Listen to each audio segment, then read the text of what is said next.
отправился мыслями в дорогу. Я седлал крылатого коня, сам себя выспрашивая строго, чем любовь ты стала для меня. Все пути и дороги вспоминая, я несу слова мои тебе.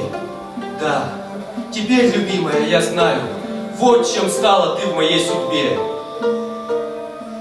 Если я иду тропинкой в гору, скользкий камень под ногой звенит, ты мой посох, ты утес, который на пути от ветра заслонит. Если в зной приду я в тень лесную, к роднику, а чаши нет в руке, ты ладонь, которой зачерпну я свежести и силы в роднике. Если вдруг устану, ослабею, обольешь меня прохладою младой. Если заблужусь в глухой тайге я, вспыхнешь путеводной звездой.